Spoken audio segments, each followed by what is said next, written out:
Aujourd'hui, témoignage d'un ingénieur consultant en stratégie. Avec 8 ans d'expérience, il nous raconte ce qu'est le métier, quelles sont des missions réelles qu'il a effectuées, mais aussi les inconvénients et ce qu'il a vraiment pensé du conseil. Vous êtes sur le podcast Discussion d'ingénieurs et un grand merci à Guillaume d'avoir accepté de partager son expérience. Écoute Guillaume, présente-toi. Voilà, merci de tremper.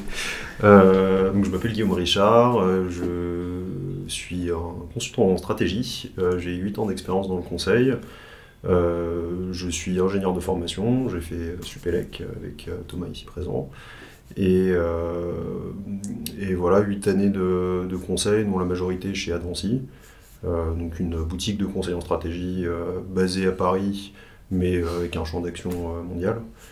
Et j'ai eu l'occasion de travailler dans pas mal de secteurs différents, l'industrie, le retail, un peu d'hôtellerie, entre autres.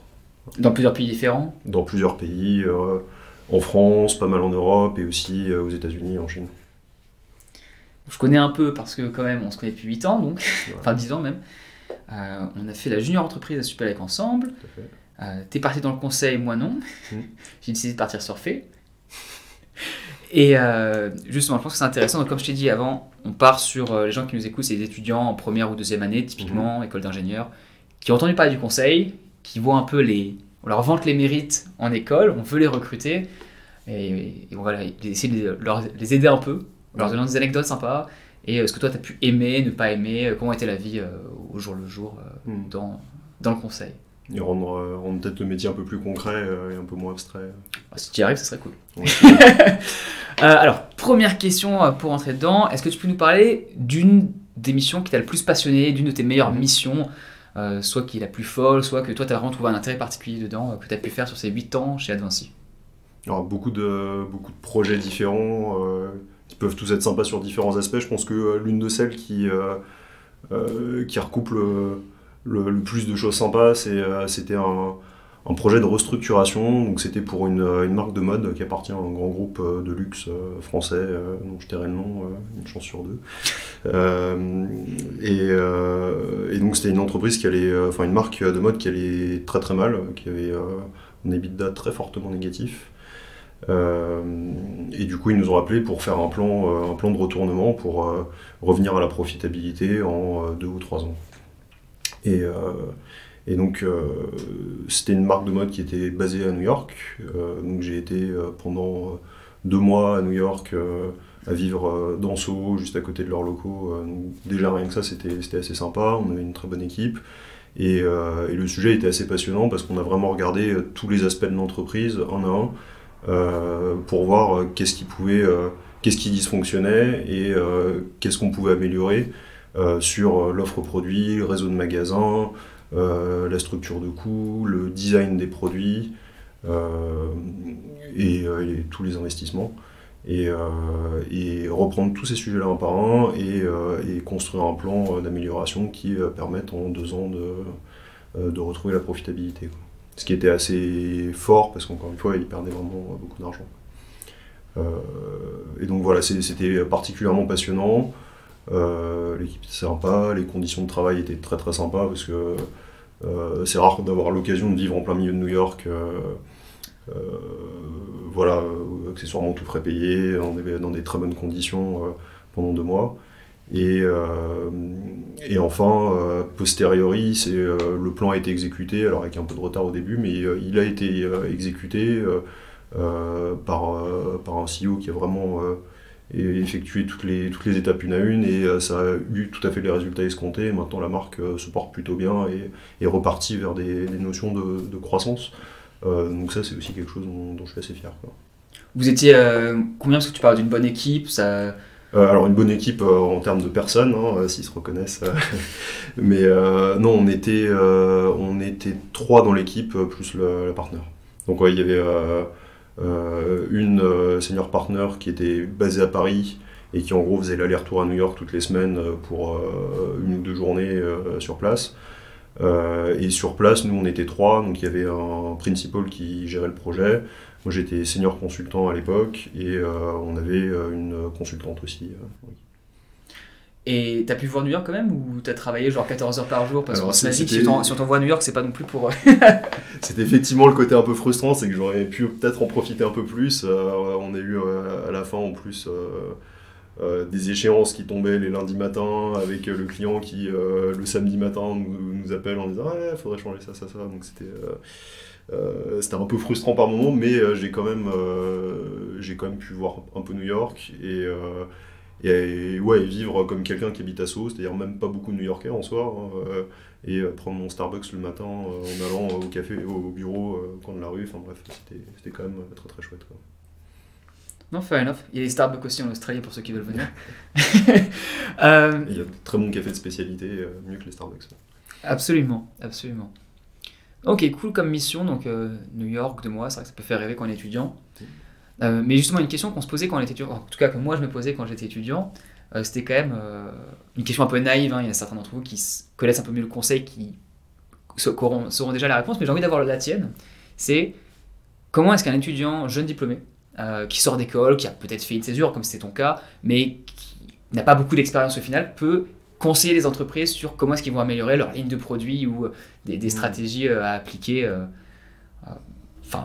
directement après la sortie d'école. Ouais. Ouais, et je pense que c'est une question qui est très importante pour les étudiants, mais aussi que les clients se posent parfois parce que chaque consultant est vendu relativement cher et c'est assez transparent aux clients quelle personne est vendue à quel prix, quoi, et des fois se dire bah voilà, lui il sort d'école et il coûte déjà plusieurs milliers d'euros la journée, voilà, faut arriver à le justifier. Il y a plusieurs aspects, enfin plusieurs tâches, je dirais, sur lesquelles vont travailler un consultant junior sorti d'école, et du coup plusieurs moyens d'apporter de la valeur. Souvent le premier c'est faire des recherches, donc quand on travaille, on étudie une entreprise, ou on va étudier un business model ou un secteur, on va chercher à se documenter sur ce secteur-là. Parfois, en plus, quand c'est des sujets industriels, ça peut être assez technique, donc il faut chercher à comprendre tout simplement. Donc ça va faire des recherches internet, comprendre comment, je sais pas, un processus industriel fonctionne, comment un business model fonctionne, quels sont les différents acteurs de la chaîne de valeur dans certains secteurs. Et ça, donc, c'est des choses sur lesquelles ça va nous faire gagner du temps au sein d'une équipe d'avoir des consultants juniors qui font les recherches et qui vont être capables de les restituer de manière synthétique au reste de l'équipe, et notamment aux managers et aux personnes qui en font la restitution aux clients. Donc les recherches, c'est une première chose. Ensuite, il va y avoir des analyses. Donc ça peut être analyser typiquement les données du client, donc ça peut être une base de vente, voilà, un client qui nous donne toutes les ventes de tous ses produits, et on va essayer de comprendre quels sont les produits qui performent le mieux en termes de chiffre d'affaires, en termes de profitabilité, comment ça évolue au cours du temps, etc. Et donc ça, faire l'analyse Excel, et encore une fois, donc être assez carré dans l'analyse et livrer des résultats synthétiques, justes et fiables au reste de l'équipe. Et enfin, le dernier cran, je dirais, ça serait plus un aspect un peu plus de modélisation. Donc au-delà d'une analyse pure qui serait prendre une base de données et la traiter, ça serait faire un petit modèle. Typiquement, si on cherche à faire un investissement, on travaille pour un acteur industriel qui réfléchit à ajouter de la capacité de production à son usine, se dire voilà, cette capacité en plus, elle me coûte tant, elle me permettra de produire tel et tel produit qui me rapporte tant, et faire un petit modèle Excel qui nous permette de nous dire est-ce que ou pas ça en vaut la peine, quoi. Et ça, je pense que c'est des choses qui sont tout à fait à la portée de la plupart des étudiants d'école d'ingénieurs. Il s'agit surtout d'avoir l'esprit carré et d'être consciencieux et consciencieux, voilà, et avoir la tête bien faite, quoi. Et déjà ça apporte beaucoup de valeur, quoi. Recherche, analyse, modélisation. Je pense qu'il y a 2 choses qui sont en sous-texte dans ce que tu dis aussi et que tu n'as pas forcément mentionné. C'est déjà le fait d'être capable de le faire rapidement. C'est censé une des différences entre les consultants qui ont des deadlines pour le lendemain, alors que la même tâche va être demandée en une semaine, voire plusieurs, à des personnes de l'entreprise potentiellement. Tout à fait. Et la deuxième, c'est aussi l'organisation peut-être, parce que quand on comprend les 3 tâches, donc recherche, analyse, modélisation, on voit bien qu'elles font partie, enfin que c'est des éléments d'une stratégie plus globale et qu'elle-même va être potentiellement faite par les personnes au-dessus. Tout à fait. Et ça, je dirais, c'est plus le... Enfin, effectivement, ça s'inscrit dans le projet de stratégie en tant que tel. Et la manière dont ça va se structurer, c'est il y aura un manager au sein d'une équipe qui va chercher à répondre à la problématique du client, qui est la problématique du projet qu'on traite. Ça peut être sur quel marché est-ce qu'il faut qu'on se développe pour croître, ça peut être qu'est-ce qu'on doit changer dans l'entreprise pour devenir plus profitable, est-ce qu'on doit acheter ou non telle entreprise, etc. Enfin, il y a plein de sujets différents. Et ça, on va essayer de le découper. Alors, on a plus ou moins de méthodes qui peuvent être plus ou moins adaptées sur certains projets. Parfois, on va faire ce qu'on appelle un issue-tree, qui est de se dire, bah voilà, on se pose une question, une grande question qui est celle à laquelle on essaie de répondre, et il y a des sous-questions, et à chaque sous-question, il y a des sous-questions encore, et à la fin, à la toute base, on se dit, bah voilà, quelles sont les différentes analyses que je dois faire pour répondre à chacune des questions intermédiaires qui, les unes après les autres, me permettront de répondre à la question globale. T'as appelé ça comment hein? Issue tree. Ça peut être un decision tree peut-être, mais c'est quoi issue? Comment tu l'écris? Issue, I2SUE. Ah, issue, ok, got it. En anglais. Non, l'accent australien encore. Je pensais que c'était un mot français que tu disais et j'étais un peu confus. Non, d'accord, issue, le mot anglais, issue, tu vois. C'est pour ça que quand j'étais sur decision tree, c'était un peu similaire. Ouais, mais c'est exactement ça. Mais en tout cas, on va pas tout le temps le formaliser tel quel, mais c'est souvent la manière dont on réfléchit instinctivement en tant que chef de projet, quoi.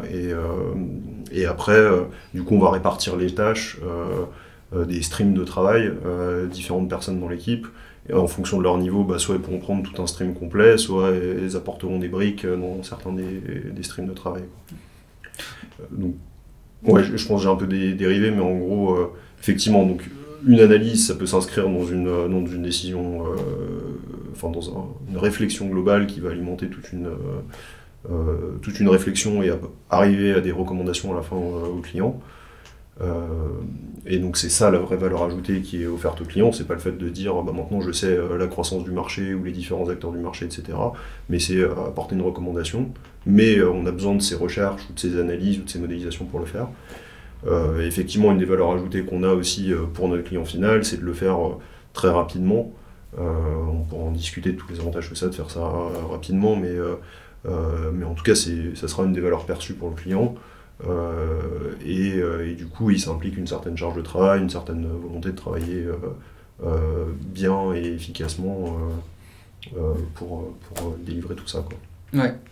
Non, je vois ce que tu veux dire, et pour revenir sur la question initiale, en fait, c'est ce que tu dis, c'est l'étudiant qui sort d'école, il va pas résoudre le problème. C'est pas lui qui est chargé de réinventer le monde, de dire cette marque de luxe, je vais tout refaire tout seul. Non, c'est que tu as des personnes qui ont de l'expérience, qui ont des consultants qui ont 5, 8, 10, 12, 15 ans d'expérience, qui eux prennent la réflexion globale et ensuite vont décomposer la problématique en sous-stream, comme tu as dit, et sous-problématique, et toi tu vas aider sur chacune d'entre elles, et au fur et à mesure tu apprends, en fait, plus tu prends d'expérience, et en fonction de ta capacité de travail et de maturité, tu peux prendre plus de choses. Exactement, ouais. Et tout à fait, donc c'est les personnes qui auront plus d'expérience qui vont orienter la réflexion. Après, nous, ce qu'on recherche aussi dans les personnes qu'on recrute, c'est que même quelqu'un sorti d'école à qui on va donner une recherche soit capable assez rapidement de se dire bah voilà, quand je fais telle recherche, tel sujet il est moins intéressant que tel autre, parce qu'il a compris la problématique qu'on avait en cours, quoi. Mais effectivement, ça va pas être à une personne directement sortie d'école de retourner en entreprise, quoi. Vas-y. Le dernier point que j'ai oublié de mentionner aussi, c'est juste simplement contribuer à la réflexion globale du projet. Je pense que c'est une des caractéristiques du conseil en stratégie, c'est qu'on est des relativement petites équipes, on communique beaucoup, souvent, et on réfléchit de manière assez ouverte tous ensemble assez fréquemment.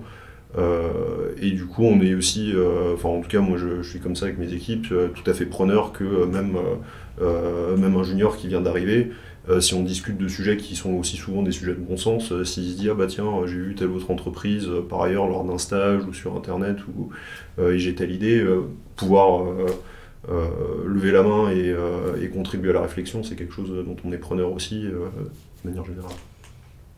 Ce qui va sûrement avec aussi le fait que quelqu'un qui apporte ce genre d'idées à ces jeunes, ça montre aussi un niveau de maturité ou de connaissances plus élevé, et ça peut traduire aussi le fait qu'il va enfin, qu'il est a priori à l'endroit où il doit être. Voilà, et capable d'évoluer rapidement, sûrement. Donc toi, tu as évolué justement pendant plusieurs années au sein de ce cabinet de conseil en stratégie, pendant plus de 8 ans, et qu'est-ce que tu as vraiment aimé? Qu'est-ce qui le matin faisait que tu disais ah c'est cool je voterai. Alors on peut pas l'avoir tous les jours, Ouais. c'est normal, si quelqu'un te dit qu'il est heureux tous les jours c'est pas vrai, mais, mais qu'est-ce qui faisait que la majorité du temps tu étais content d'aller travailler sur des différentes missions? Bon, on a compris que aux États-Unis c'était cool, mais même de manière plus générale, qu'est-ce que étaient vraiment les avantages qui pour toi t'importaient et que tu valorisais au sein de ton travail? Je pense il y a différentes choses qui peuvent faire qu'on aime bien ce métier. Et qu'on aura dans plus ou moins en fonction des projets. Ça peut être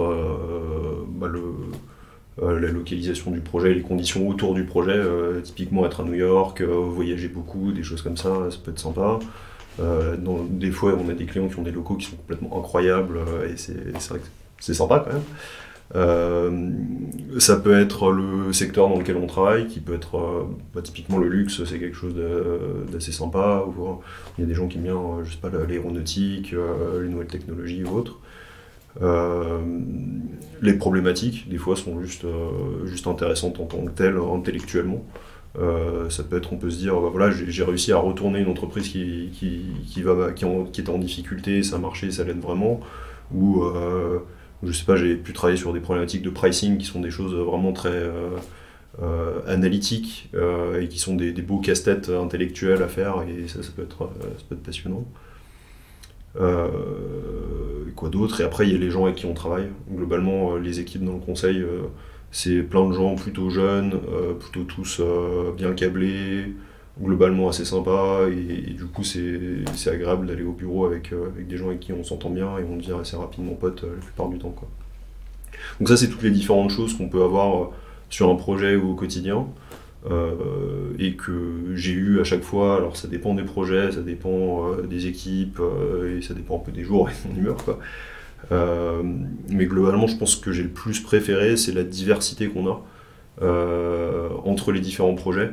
De changer complètement de problématiques et changer complètement de clients, de secteurs, de problèmes à résoudre, de gens avec qui on travaille. Et voilà, moi je suis quelqu'un de plutôt curieux et découvrir des nouvelles industries, découvrir des nouveaux business models, me poser des nouvelles questions complètement différentes à chaque fois, c'est ça qui me passionnait en permanence, quoi.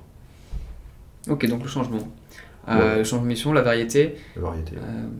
Parce que quand tu as dit la diversité, je sais pas si c'était au niveau des personnes ou si c'était au niveau des missions, mais c'est dans les missions en l'occurrence ici. Genre la diversité des personnes, c'est une problématique. Oui, c'est la diversity au sens. Ça faisait assez corporel, j'étais là, qu'est-ce qu'il est en train de me dire? ça peut être le thème à dire, mais. Pour les gens qui postuleront dans les gros cabinets américains, vous pouvez dire voilà. La diversité, c'est quelque chose d'attendu aussi. Dans mon CV vidéo, j'avais dit, c'est quelque chose que je recherchais aussi, qui est vrai, une entreprise qui favorise ça, c'est cool. Mais c'est vrai que dire que c'est ce que j'ai préféré, ça peut être un peu vu comme. Non, je comprends. Et parmi les éléments que tu as moins apprécié, en tout cas qui ont fait que après plusieurs années, tu te dis je vais peut-être changer ou je vais peut-être le faire différemment. Qu'est-ce qui peut être, et je te pose la question à toi, mais aussi dans la perspective d'un étudiant ou d'un jeune diplômé qui va se lancer dans le conseil, quels sont les éléments négatifs auxquels il peut s'attendre et qui peuvent potentiellement, selon son profil, l'impacter négativement?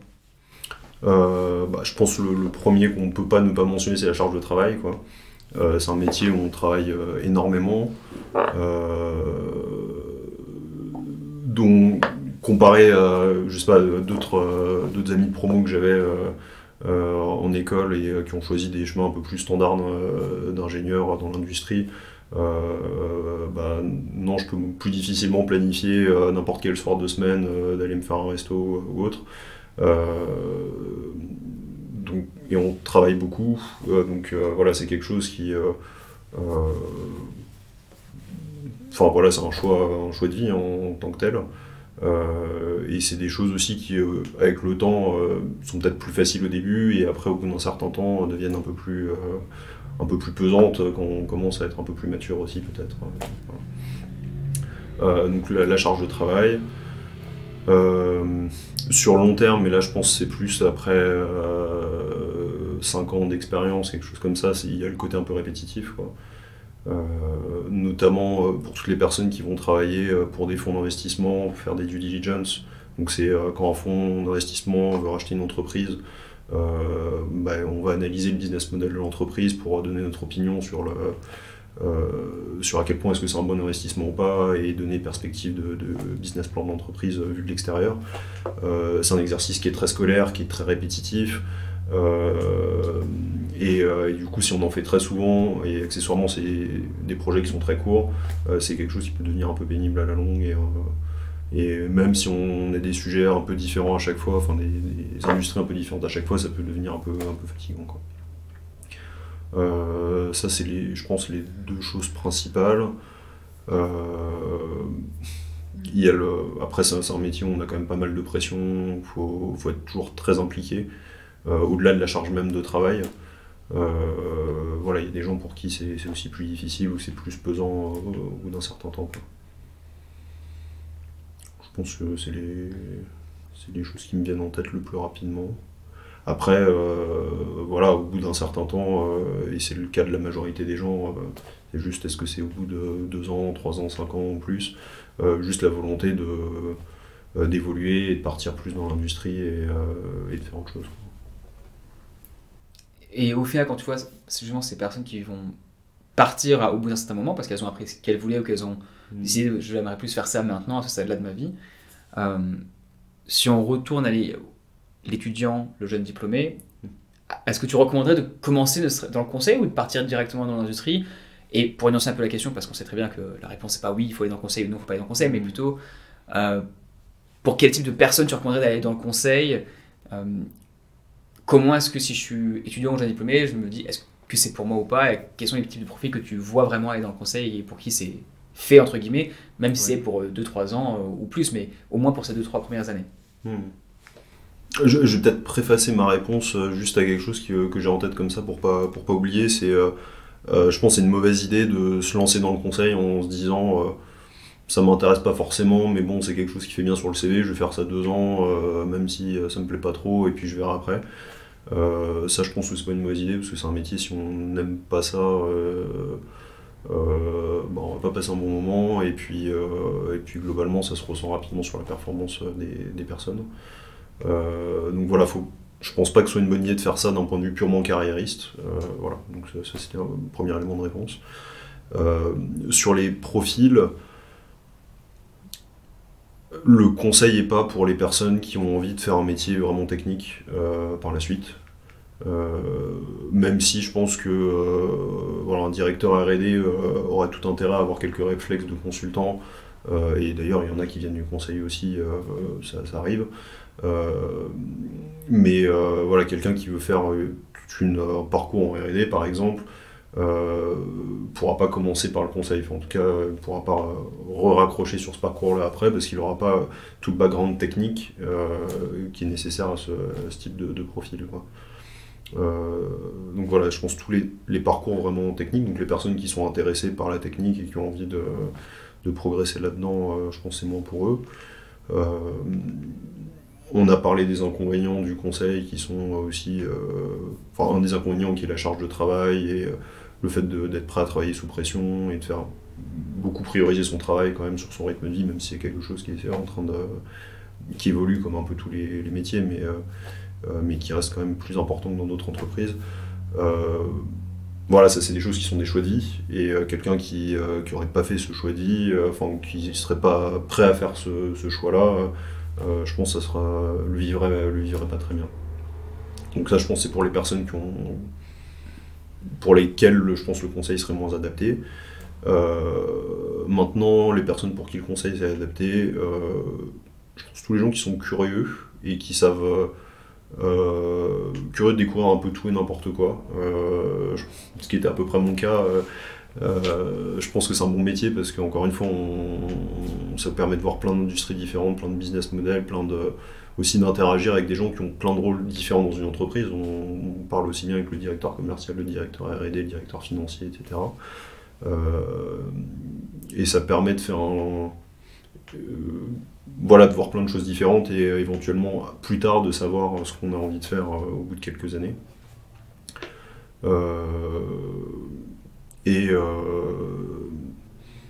voilà, après, il peut y avoir des gens pour qui ça serait intéressant de faire une carrière dans le conseil en tant que tel. Là, c'est les gens qui seraient plus intéressés par le business model du conseil en tant que tel. Par contre, je pense que faut l'avoir vécu avant de vraiment. Enfin voilà, c'est pas quelque chose qu'on peut se dire a priori, tiens, j'ai envie de faire du conseil toute ma vie. Enfin, en tout cas, si vous pensez ça, je pense faut avoir fait déjà quelques années avant d'être vraiment sûr de vouloir faire ça de sa vie, quoi. D'accord, donc curieux, qui a priori ne veut pas faire un profil technique, Voilà. qui a envie de travailler. Et qui a envie de travailler, voilà. Ça je pense, c'est un peu les critères. Après, globalement, mon point de vue, c'est que à peu près n'importe qui peut faire ce métier-là, du moment qu'il a effectivement la volonté de travailler et le cerveau suffisamment bien câblé pour résoudre les problèmes dont on parle.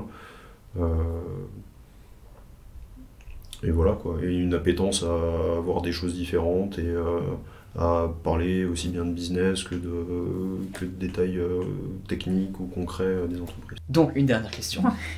C'est pour un étudiant qui dit « Ok, je suis curieux, la technique, c'est pas forcément ce que j'ai envie de faire foncièrement et j'ai envie de travailler, j'ai envie d'apprendre à plein de choses. J'ai envie de postuler dans le conseil.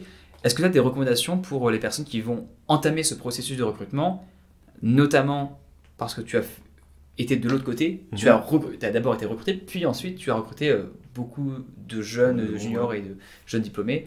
Quels seraient tes conseils pour quelqu'un qui va se lancer dans ce processus de recrutement en conseil en stratégie ? Moi, mon premier conseil, c'est de connaître le process, qui est globalement plus ou moins le même dans toutes les entreprises, mais dans tous les cabinets.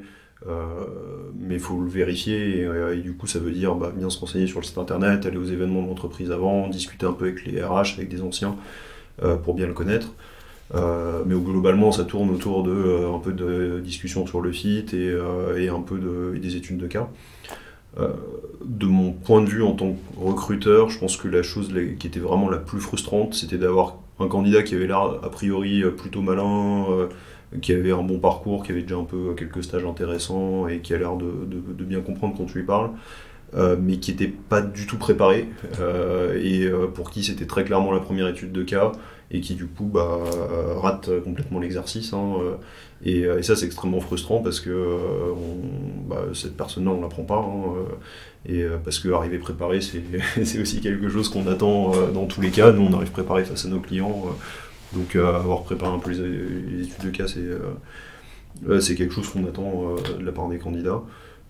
Mais c'est frustrant parce que c'est des gens qui, on pense, pourraient avoir le potentiel.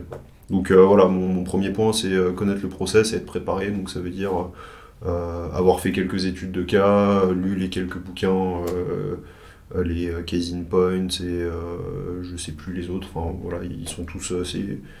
les RH des cabinets les recommandent souvent et avoir fait quelques études de cas entre étudiants, quoi. Tu as déjà un peu comme là-dessus le calque, parce que pour l'avoir fait aussi, pour l'avoir préparé, le calque c'est beaucoup en vrai. Je veux dire, si on n'a pas fait au moins 30-40 études de cas avant, en entraînement, enfin 30, au moins avoir lu 30 études et en avoir fait en 5 à 10 soi-même avec quelqu'un en face à face, c'est un peu le minimum. Enfin, ouais, je pense qu'il faut en avoir fait une dizaine avec des camarades de promo ou des... parfois, si vous êtes des gens qui sont potes avec des études, des personnes qui sont maintenant dans les cabinets de conseil, en refaire avec eux, ça a encore plus de valeur, quoi. Les cabinets aussi, des fois, font des événements où ils font faire des études de cas un peu à blanc avant les entretiens. Ouais, je pense qu'il faut en avoir fait au moins une dizaine là-dessus. Après, de toute façon, la manière dont ça se passe globalement, c'est les étudiants vont postuler à un peu tous les cabinets de conseil qui les intéressent. Il y en aura souvent au moins 4-5 quoi, minimum. Et du coup, là-dessus, mécaniquement, il y en a sur lesquels ils seront un peu plus préparés que d'autres, quoi. Mais c'est quand même plusieurs dizaines d'heures de travail. Mais voilà, oui, ça nécessite du travail. Non, mon point... alors, pourquoi se préparer ? Je pense qu'il y a juste être familier avec le process de l'entretien, avec comment fonctionne une étude de cas, parce que c'est un exercice qui peut avoir l'air un peu artificiel vu de l'extérieur. Et après, c'est un peu plus de se dire, quand on va aborder une problématique, avoir déjà quelques idées, avoir au minimal lu les études de cas, pour se dire, bah tiens, si on parle de profitabilité, bah faut que je regarde les sources de revenus, les sources de coûts et comparer les autres, quoi. Donc voilà, c'est plus avoir des idées de différentes problématiques qui peuvent se poser et de comment on peut aborder ces problématiques-là. Par contre, à contrario, je pense qu'il ne faut pas c'est bachoter ça et prendre typiquement tous les livres sur le sujet comme étant la Bible et comme étant la manière de résoudre les problèmes. Parce que y a des gens comme moi qui posent des questions du coup en entretien qui sont pas du tout les mêmes que celles qu'il y aura dans les bouquins et si les personnes se disent je suis obligé d'appliquer le framework tel qu'il est écrit dans le livre sans réfléchir à vraiment quelle est la vraie question qu'on se pose durant l'étude de cas, on ira dans le mur aussi, quoi. Donc faut en faire, faut se familiariser avec les sujets, s'ouvrir un peu les chakras aussi aux différents types d'entreprises, différents types de questions stratégiques qu'on peut se poser, mais pas non plus le bachoter et apprendre tout par cœur, quoi. Ça sera plutôt contre-productif. Oui, se préparer, mais intelligemment et avec réflexion sur ce qu'on fait. De toute façon, il faut en avoir pour entrer en conseil en stratégie, a priori. Voilà, c'est ça. Mais il faut se dire que c'est un exercice qui est scolaire de par sa forme. Mais après, quand on est dans une étude de cas, moi ce que je testais avec les candidats, c'est vraiment comment le candidat réagirait une fois qu'il est dans mon équipe et que je lui pose un problème. Donc je posais des problèmes qui étaient très concrets, vraiment des questions que je pose aux consultants qui bossent dans mes équipes. Et j'essaie de voir comment ils vont réagir, quoi. Et je m'attends pas à ce qu'on me ressorte quelque chose d'académique qui est à côté de la plaque. Je m'attends à ce qu'on réfléchisse concrètement au sujet qu'on a devant nous, quoi.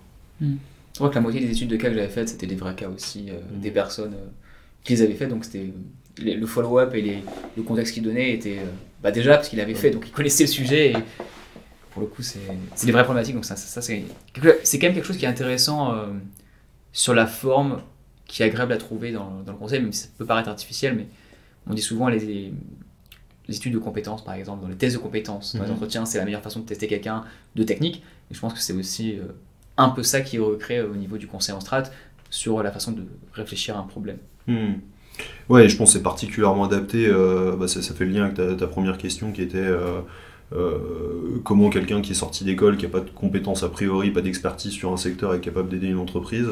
Là on teste ça directement, quoi, en conditions quasi réelles, de se dire si tu as tel problème, comment est-ce que tu réagis, qu'est-ce que tu as envie de regarder comme données, quelles questions tu te poses et quel calcul tu veux faire pour essayer d'avancer dans la résolution du problème. Alors, on peut plus faire mieux pour boucler sur la première question, donc écoute, merci Guillaume, est-ce que tu as autre chose à rajouter ? Non, si ce n'est que c'est un métier passionnant et qui vaut la peine d'être considéré en tout cas. Merci Guillaume. Merci. Merci d'avoir regardé ce podcast. Si vous avez l'opportunité de noter 5 étoiles ou si vous l'avez déjà fait, je vous remercie grandement. Ça aide énormément le podcast pour sa diffusion. Comme vous le savez, comme vous voyez avec les petites notes et le nombre de vues, je suis encore sur un petit podcast. J'espère qu'il vous apporte quand même de la valeur. Et je vous souhaite une excellente journée. Bonne continuation à vous dans votre vie perso et dans tous vos projets.